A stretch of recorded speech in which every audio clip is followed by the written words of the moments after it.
Bonjour Jean-François Bodin. Bonjour Nicolas. C'est un sujet qui préoccupe énormément les Calédoniens, l'insécurité routière, mais aussi l'état des routes. Et vous recevez ce matin le directeur de la DI3T. Karim Mouni, bonjour. Bonjour. Merci d'avoir accepté notre invitation ce matin. Alors on va commencer par parler de ces journées nationales de la sécurité routière au travail. On évoquera ensuite l'état des routes et l'action de la DI3T en Nouvelle-Calédonie. Cette journée nationale de la sécurité routière au travail, la DI3T a souhaité s'y associer. Oui, parce que c'est important de passer un certain nombre de messages. Oui. Alors en fait, c'est une semaine de la sécurité routière au travail.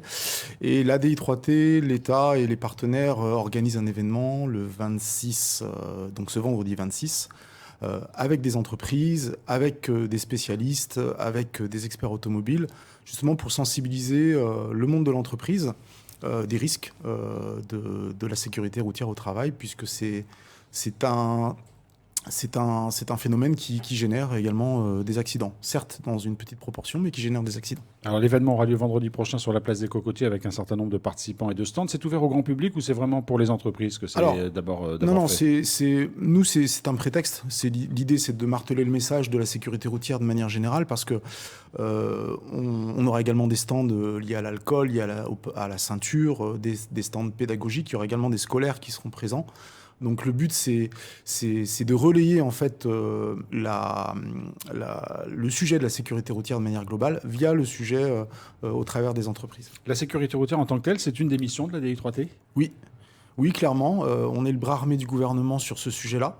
C'est-à-dire qu'on a un service qui est dédié, qui traite de l'éducation et de la sécurité routière. Et puis après, on a un service des routes qui, lui, œuvre de manière concrète sur le réseau territorial pour sécuriser les infrastructures. Le service de sécurité routière en tant que tel, il bénéficie d'un budget, il mène des actions précises ? Oui, il a un budget chaque année et il fait de la sensibilisation. Il gère de manière générale tout ce qui est éducation routière, puisque c'est ce service-là qui fait passer les examens du code théorique et du permis de conduire. Et puis par ailleurs, il mène des actions de sécurité routière.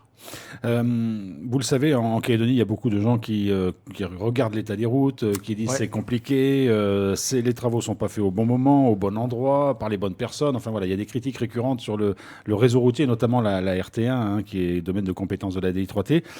Comment vous le jugez, vous, l'état du réseau routier en Nouvelle-Calédonie ? Bon, alors en effet, on n'est pas sourd. On entend régulièrement un certain nombre de critiques sur les actions de la DI3T. D'ailleurs, la DI3T est mise à toutes les sauces, et des fois même quand elle n'est pas concernée, mais bon, peu importe. Moi, j'ai parcouru le réseau il y a encore pas très longtemps, il y a 3 semaines. Je dirais que le réseau, il n'est pas si dégradé que ça. Alors certes, depuis 2 ans, on subit la Niña et les trompes d'eau qui se sont abattues en Calédonie ont eu un fort impact sur le réseau. Ça veut dire que on a des réseaux qui ont été abîmés, beaucoup de nids de poules, et des chaussées qui ont été dégradées du fait justement de l'érosion et de ces trompes d'eau. Donc là, vous intervenez régulièrement ? Alors oui, on intervient régulièrement, on intervient avec nos gestionnaires en province, et puis également on a missionné des privés qui font des patrouilles toutes les semaines sur le réseau pour justement intervenir au cas par cas et reboucher les nids de poules.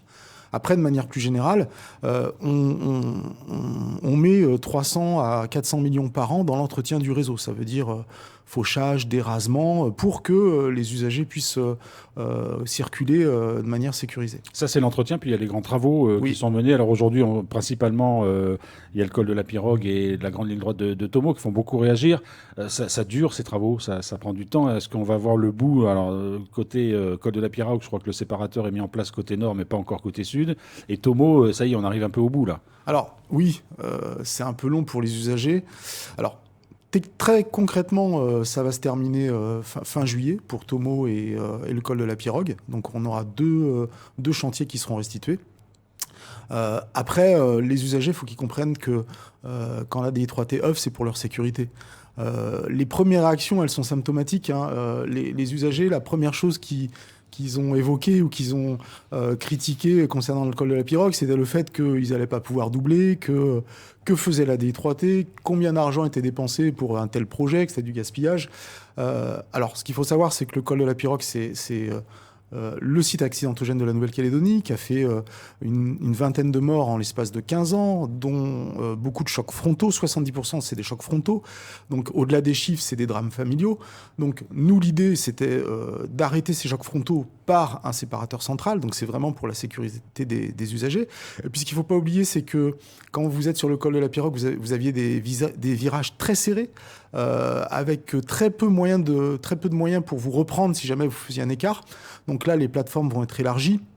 Les profils ont été revus pour beaucoup plus de douceur dans les virages. Et vraiment, véritablement, ce que fait la DI3T, c'est un travail de sécurisation. Et nous, notre objectif, c'est qu'il n'y ait pas un seul usager qui soit en accident sur le col. Ce que vous voulez dire, c'est que la sécurisation entraîne aussi des contraintes pour les usagers. Par exemple, effectivement, on ne pourra plus doubler dans le col de la Pirogue. Alors, on pourra toujours doubler dans le col de la Pirogue sur le versant sud, parce que le versant sud n'était pas trop dangereux. Donc là, le tracé a été légèrement revu, les profils aussi, et le créneau de dépassement va rester au sud. Mais par contre, le créneau nord, qui était hyper dangereux, tout le monde vous devez vous rappeler l'avoir pris au moins une fois, avec des virages très serrés. Celui-là, non, on a décidé de le couper parce que, notamment au lieu-dit Roustan, il y a eu 4 ou 5 morts ces dernières années, sans compter les accidents corporels. Et côté Tomo, il y a eu beaucoup de débats sur le fameux virage à l'entrée du village. Les choses ont été résolues. Oui, là, et alors, des tests avec des camions de rouleurs pour voir si tout le monde pareil, passait, etc. Là, la DI3T a eu bon dos. Alors on a dit que fait la DI3T, mais en l'occurrence, nous, on permet aux communes d'intervenir sur notre réseau. Et là, en l'occurrence, ça faisait 2 ans que ce projet était là. La commune de Boule-Paris devait intervenir sur ce secteur-là. Or, il y a eu un souci avec le maître d'œuvre qui n'a pas respecté les contraintes techniques qui avaient été imposées. Donc, nous, on a respécifié les choses. Et en effet, le maire a très vite réagi en rectifiant avec l'entreprise qui gérait les travaux. Mais en effet, les spécifications techniques, elles avaient été indiquées auparavant. Bon, voilà. Après, ça arrive que tout soit travaux, respecté. Voilà. En tout cas, vous nous dites que fin juillet, col de la Pirogue et Tomo, ce sera terminé. Oui, Tomo sera terminé. Tomo, c'est pareil, ça a suscité quelques débats. Mais ce qu'il faut savoir, c'est que sur Tomo, on avait des bosses et des creux, des pertes de visibilité. Donc la grande ligne droite, oui. Voilà, les gens se plaignaient de ne pas pouvoir doubler. Là, on va avoir une chaussée élargie, complètement rectiligne. Et là, à nouveau, on va pouvoir rouler de manière sécurisée.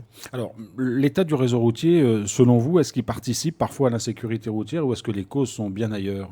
Non, les causes sont ailleurs. Clairement, je ne pourrais pas avancer un chiffre, mais dans 95% des cas, les causes sont essentiellement liées à des comportements, l'alcool au volant, le non-port de la ceinture. Je suis toujours étonné de cette statistique parce que la ceinture, ça paraît un acquis. Ben non, en fait, on a beaucoup de gens qui conduisent sans ceinture.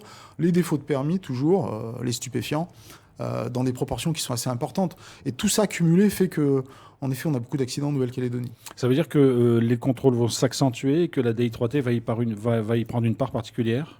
Oui, alors le procureur l'a indiqué, le procureur de la République l'a indiqué que les contrôles allaient s'accentuer. De toute façon, la répression, c'est le moyen également de faire baisser les accidents. Et nous, côté DI3T, on soutient les forces de l'ordre, en particulier la gendarmerie. On a livré en début d'année 3 véhicules équipés de radars. Et puis, on livre à nouveau 4 radars nouvelle génération au 3e trimestre qui vont permettre de renforcer la présence des forces de l'ordre sur le terrain. Donc, il y aura 7 radars. 7 radars, ouais. Voilà. 7 radars, exactement. Et la DI3T réfléchit aussi peut-être à un alourdissement des peines ? Ça fait partie des choses sur lesquelles vous travaillez avec la justice ? Oui, et c'est ce que je disais, c'est-à-dire qu'il y a 2 axes. Il y a l'axe sensibilisation et il y a l'axe répression. Et pour faire baisser l'accidentalité, il y a la répression. Et dans la répression, il y a également le volet juridique.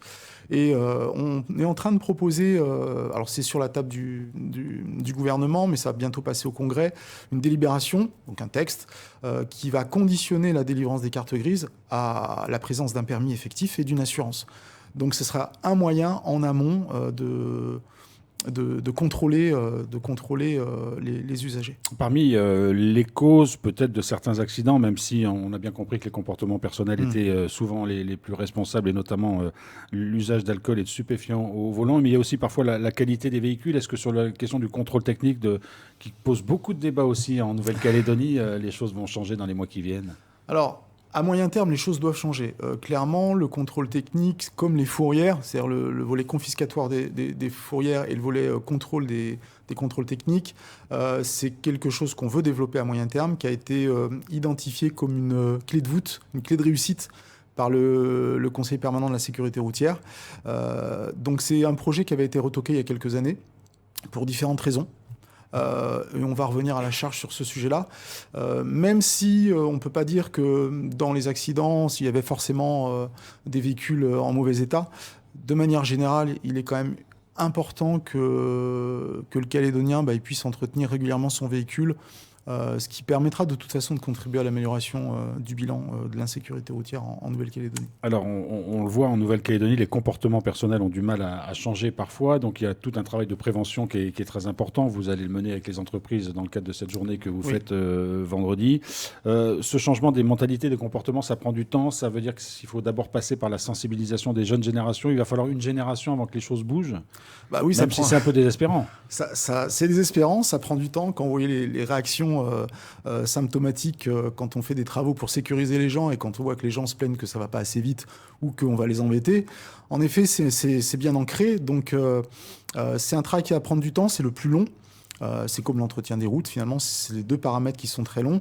Et en effet, il y a un certain nombre de dispositifs qui existent pour les primaires, pour le collège, et on a la volonté de pousser un peu les dispositifs et la prévention dans les lycées. Voilà. Karim Ouni, le directeur de la DI3T, qui était ce matin notre invité. Merci. Et donc, rendez-vous 26 mai sur la place des Cocotiers pour cette journée de sensibilisation et d'information autour de la sécurité routière. Merci beaucoup. Merci à vous.